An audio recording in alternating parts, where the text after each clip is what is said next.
Assalamualaikum warahmatullahi wabarakatuh. Selamat datang di channel Mutiara Kehidupan, channel yang menyajikan kisah-kisah menarik dan juga menginspirasi. Kali ini kami akan membawakan sebuah cerita yang berjudul Kerja Hingga Larut Malam. Saat pulang, pria ini terkejut pergoki istri sedang basah. Ternyata sudah tugas seorang suami untuk memberikan nafkah lahir dan batin untuk istri. Suami wajib bekerja dan memenuhi kebutuhan rumah tangga, sandang, pangan, dan papan. Namun ingat, suami juga berkewajiban memenuhi kebutuhan biologis yang harus juga dipenuhi.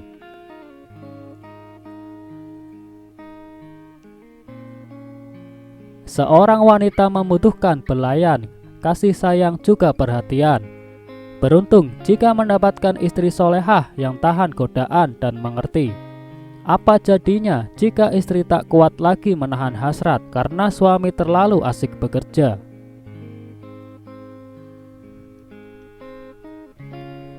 Berdasarkan penelitian, normalnya wanita membutuhkan paling tidak 3 kali begituan selama seminggu. Karena itu, kejadian berikut ini jangan sampai terjadi pada keluarga kita.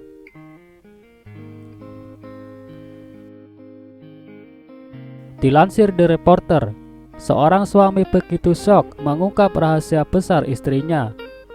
Kami sudah 7 tahun menjalani bahtera rumah tangga. Ia adalah seorang wanita cantik. Saya kenal di kampus. Dulu begitu banyak pria yang mengejarnya, karena ia terkenal cerdas, cantik, dan cukup baik dalam agama. Saat itu, saya hanyalah mahasiswa biasa. Tapi entah karena apa, dari persaingan itu istri saya yang dipanggil Mei, nama disamarkan, memilih saya. 2 tahun usai kuliah, kami memutuskan menikah. Dan tentu saja banyak yang sedih, karena sayalah juaranya yang duduk di pelaminan bersama Mei. Ia cantik sekali saat itu, dan saya merasa sangat beruntung. Sejak menjadi suaminya, saya bekerja sangat giat. Saya adalah seorang ahli dalam programmer komputer. Hingga setahun menikah, istri saya hamil dan hadirlah buah hati dari pernikahan yang membuat semua lebih lengkap. Saya bekerja di perusahaan dengan posisi cukup baik. 4 tahun kami menikah, jabatan saya makin tinggi. Bahkan karena itu, saya terpaksa pulang lebih telat karena kewajiban. Rumah pun kami sudah cukup layak. Bahkan saya membeli sebuah kontrakan yang dikelola istri saya. Namun kini 7 tahun pernikahan kami yang saya kira baik-baik saja seakan sebuah neraka. Saya banting tulang, kerja keras demi keluarga, malah dilukai begitu saja.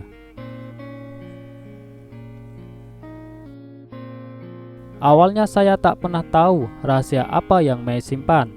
Setiap pulang pukul 8 malam, ia selalu saja dalam keadaan basah baru selesai mandi.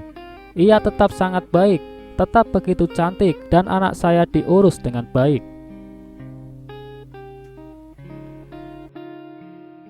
Seiring berjalannya waktu, saya curiga dengannya karena perasaan saya ada yang ia sembunyikan.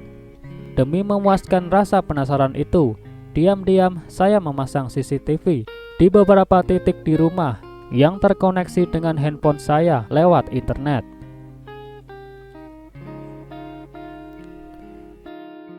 Benar saja, 3 hari saya mengintai. Pas hari ketiga, saya menemukan rahasia besar yang ia sembunyikan. Saat itu, kebetulan saya ada tugas dari perusahaan untuk keluar kota. Saya beritahu dia sambil mengatakan saya akan pergi 3 hari. Tak disangka, di hari ketiga ada sosok pria yang saya kenal masuk kamar kami, tak mengenakan pakaian, dan istri saya keluar dari kamar mandi. Istri saya masih mengenakan jilbabnya, hingga akhirnya mereka melakukan itu. Panas hati ini dan rasanya mendidih. Pria itu adalah orang yang mengontrak di kontrakan kami. Pulang dari luar kota, Tanpa banyak basa-basi, saya meminta istri melihat rekaman dari CCTV yang ia lakukan. Wajahnya langsung pucat dan tubuhnya terjatuh mengetahui saya membongkar rahasianya.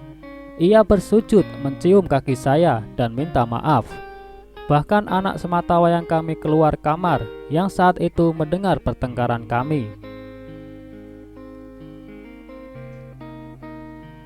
Sambil menggendong anak saya menegaskan kepadanya jika segera mengemasi pakaian, keluar dari rumah karena sejak saat ini dia saya ceraikan. Jujur dalam hati dia begitu saya cinta, tapi saya tak akan sanggup melihatnya sambil mengenang video itu.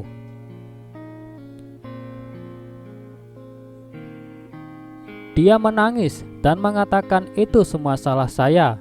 Salah saya terlalu sibuk. Salah saya yang membiarkannya tidur kedinginan.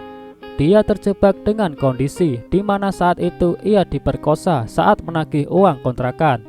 Hingga akhirnya perkosaan itu terjadi lagi dan lagi, yang seakan ia tunggu karena kesalahan saya yang mendiamkannya.